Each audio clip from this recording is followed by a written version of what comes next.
రాకాలోకంకి స్వాగతం. ఈ కంటెంట్ మీకు నచ్చినట్టయితే లైక్ చేయండి, మీ బంధుమిత్రులకి షేర్ చేయండి. ఇప్పటి వరకు సబ్స్క్రైబ్ చేసుకోకపోతే సబ్స్క్రైబ్ బటన్ని నొక్కండి, అదేవిధంగా బెల్ ఐకాన్ని కూడా నొక్కండి. జై హింద్ మిత్రులారా. నిజం నిలకడ మీద తెలుస్తుంది అంటారు. అబద్ధము ప్రపంచమంతా చుట్టొచ్చేసి ఆర్భాటం చేసినప్పటికీ నిజం ఒక్కసారి మేల్కొనేసరికి అది ఆవిరైపోతుంది, పొగమంచులా ఆవిరైపోతుంది. ఆపరేషన్ సింధూర్ విషయంలో కూడాను ఇదే జరుగుతుంది. ఆపరేషన్ సింధూర్ విషయంలో అనేక అబద్ధాలు సర్క్యులేట్ అయ్యాయి. అమెరికా, ముఖ్యంగా దాని అధ్యక్షుడైనటువంటి డొనాల్డ్ ట్రంప్, నేనే భారత పాకిస్తాన్ల మధ్య సంధిని కుదిర్చానని చెప్పుకున్నాడు. ఒకసారి కాదు, 2 సార్లు కాదు, ఏకంగా 40 సార్లు చెప్పుకున్నాడు. నేను గనక మధ్యవర్తిత్వం చేయకుండా ఉన్నట్టయితే భారత పాకిస్తాన్ల మధ్య అణ్వస్త్ర యుద్ధం జరిగేది, ఇంత భయంకరమైనటువంటి వినాశనాన్ని నేను ఆపానని ఒకసారి 2 సార్లు కాదు, ఏకంగా 40 సార్లు డొనాల్డ్ ట్రంప్ చెప్పుకున్నాడు. దాన్ని పట్టుకుని మన దేశంలో ఉన్నటువంటి కొన్ని బాకాలు డొనాల్డ్ ట్రంప్తో ఏమి ఒప్పందం జరిగింది, ఎందుకు డొనాల్డ్ ట్రంప్కి లొంగిపోయారు, ఎందుకు డొనాల్డ్ ట్రంప్ యొక్క పాదాలను ముద్దు పెట్టుకుని మన దేశం ఆపరేషన్ సింధూర్ని ఆపేసింది, ఇట్లాంటి రకరకాల ప్రశ్నలు వేశారు. మరోవైపు పాకిస్తాన్ కూడా ఈ యుద్ధం మేమే గెలిచాము, యుద్ధం మేము గెలిచి భారతదేశాన్ని 4 గంట 4 రోజుల్లో ఓడించాము అని చెప్పి తమ ఆర్మీ చీఫ్ని జనరల్ నుంచి ఫీల్డ్ మార్షల్కి ప్రమోట్ చేసింది. మొత్తం పాకిస్తాన్లో పెద్ద ఎత్తున సంబరాలు జరిపించింది. దాన్ని చూసేసరికి మన దేశంలో ఉన్నటువంటి పాకిస్తానీ తాబేదారులు చట్టసభల లోపల, చట్టసభల వెలుపల నానా హంగామా సృష్టించారు. బహుశా ప్రపంచంలోని ఏ దేశంలోనూ జరగని విధంగా 4 రోజుల మిలిటరీ ఆపరేషన్ పైన 16 గంటల పాటు చర్చలు జరిపించారు. ఆ చర్చల ఫలితం ఏమిటి, దానివల్ల పొందింది ఏమిటి, సాధించింది ఏమిటి అందరికీ తెలిసిందే. అయితే ఇప్పుడు నిదానంగా నిజం బయటకు వస్తుంది. భారతదేశం పాపం మొదటి నుంచి నిజం చెబుతూనే వచ్చింది. అమెరికా మధ్యవర్తిత్వం లేదన్న విషయం చెప్పింది. పాకిస్తాన్ యొక్క డీజీఎంఓ కోరిక మేరకే భారతదేశము ఆపరేషన్ సింధూర్ని హోల్డ్లో పెట్టిందని చెప్పింది. పాకిస్తాన్కి చెందినటువంటి ఎయిర్ బేసెస్ మొత్తం ధ్వంసం చేశామని చెప్పింది. 9 ఉగ్రవాద స్థావరాలపైన దాడి చేశామని చెప్పింది. Unspecified number of Pakistani soldiers, స్పష్టంగా సంఖ్యని చెప్పలేం కానీ చాలామంది పాకిస్తానీ సైనికులు చనిపోయారని చెప్పింది. మొత్తానికి ఇవన్నీ కూడా భారత్ చెప్తూ వచ్చింది. కానీ భారత్ చెప్పిన మాటల్ని నమ్మగాక నమ్మము అని చెప్పి కొందరు విదేశీ మీడియా, మన దేశంలో ఉన్నటువంటి ఒక వర్గం మీడియా, కొందరు రాజకీయ నాయకులు, సోకాల్డ్ లెఫ్ట్ లిబరల్ మేధావులు అసలు దీన్ని అంగీకరించలేదు. ఇప్పుడు బయటపడింది, నిజం బయటపడింది. ఎలా? పాకిస్తాన్ యొక్క డిప్యూటీ ప్రైమ్ మినిస్టర్ కమ్ విదేశ వ్యవహారాల మంత్రి ఉన్నారు, ఇషాక్ దర్ ఆయన పేరు. ఇషాక్ దర్ పాకిస్తాన్లోని ఒక టీవీ ఛానల్కి ఇచ్చినటువంటి ఇంటర్వ్యూలో ఆపరేషన్ సింధూర్ని ఆపు చేయడంలో, దీన్ని హోల్డ్లో పెట్టడంలో కానీ, డీజీఎంఓ స్థాయి సమావేశం జరపడంలో కానీ అమెరికా పాత్ర లేదుగాక లేదు. అసలు అమెరికాతో సంబంధం లేదు, మా మీదే భయంకరమైన దాడి జరిగింది, చాలామంది సైనికులు చనిపోయారు, ఆ తరువాత మేము భారతదేశాన్ని ఇక యుద్ధము నిలుపు చేయమని కోరాము, మా డీజీఎంఓ ద్వారా కోరాము అని చెప్పారు. భారతదేశం చెప్తూ వస్తున్నది ఇదే. అమెరికాతో మేము ఒకే ఒక సందర్భంలో మాట్లాడాము. వాళ్ళ విదేశ వ్యవహారాల మంత్రి, సెక్రటరీ ఆఫ్ స్టేట్ అంటారు, సెక్రటరీ ఆఫ్ స్టేట్ అనేటువంటి మార్క్ రూబియోకి మేము ఫోన్ చేసి ఈ రకంగా మా డీజీఎంఓ మాట్లాడిన తర్వాత ఇరు దేశాలు కూడాను యుద్ధ విరామం చేయదలుచుకున్నాయి, యుద్ధాన్ని ఆపు చేయదలుచుకుంది, భారతదేశం ఆపరేషన్ సింధూర్ని హోల్డ్లో పెడుతోంది అని చెప్పి కేవలం తెలియజేశారు. కాబట్టి డొనాల్డ్ ట్రంప్ అబద్ధమని ఇండియాలో ఎంత అరుచుకున్నా కొందరు నమ్మలేదు.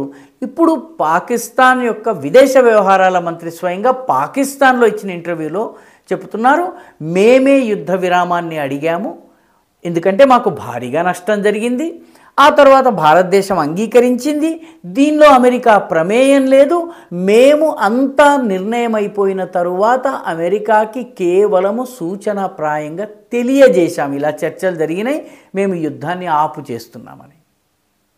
ఈ 5 విషయాల్ని ఇషాక్ దర్ ఒప్పుకున్నారు. ఈ 5 విషయాలలో ఇప్పుడు అర్థమవుతున్నది ఏంటి? దుష్ప్రచారం చేసిన వాళ్ళు కానీ, ఎదుటి ప్రశ్నలు వేసిన వాళ్ళు కానీ, చట్టసభల్లో, వెలుపల, బహిరంగ సభల్లో ఇష్టారాజ్యంగా మాట్లాడి ఆపరేషన్ సింధూర్లో మనం ఓడిపోయి పాకిస్తాన్కి సరెండర్ అయిపోయామని, లేకపోతే అమెరికా ఒత్తిళ్లకు లొంగిపోయామని కానీ చెప్తున్నటువంటి వాళ్ళు ఇప్పుడు ఇషాక్ దర్ చెప్పినటువంటి విషయాలను విన్న తర్వాత ఏమంటారు?